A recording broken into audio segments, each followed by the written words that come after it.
गोकुळ सिंधुदुर्गात दूध संकलन विस्ताराच्या तयारीत आहे। विकास सेवा संस्थांमार्फत होणार हे दूध संकलन होणार आहे।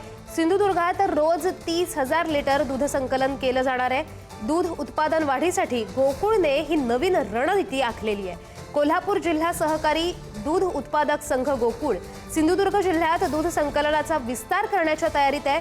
विकास सेवा संस्थांच्या माध्यमातून दूध संकलनाला परवानगी देण्याचा प्रस्ताव असून त्यामुळे शेतकऱ्यांना प्रोत्साहन मिळून दूध उत्पादन वाढेल असा विश्वास गोकुळचे प्रशासक प्रदीप मालगावे यांनी व्यक्त केला आहे। याच संदर्भात अधिकच्या अपडेट्स घेत आहेत आमचे प्रतिनिधी शेखर पाटील। शेखर, सिंधुदुर्गात आता गोकुळ विस्तार करण्याच्या तयारीत आहे, काय अधिकच्या अपडेट्स आहेत?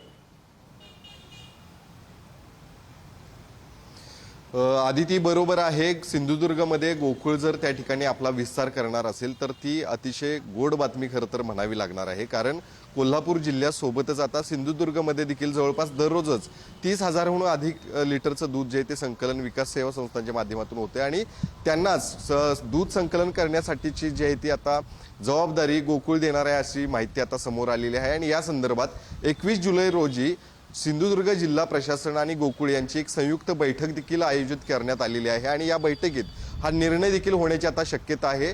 गोकुळनं तर त्याबद्दलची तयारी आता पूर्ण केलेलीच आहे, मात्र 21 तारखेच्या बैठकीकडे आता लक्ष असणार आहे।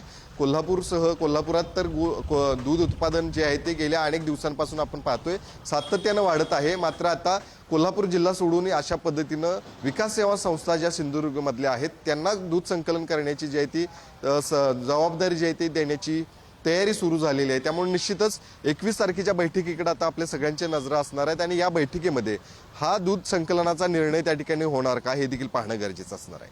आदिती, धन्यवाद शेखर दिलेल्या या सविस्तर माहितीबद्दल। 21 जुलैला गोकुळ प्रशासनाची निर्णायक बैठक होणार आहे। गोकुळ सिंधुदुर्गात दूध संकलन विस्तार करण्याच्या तयारीत आहे।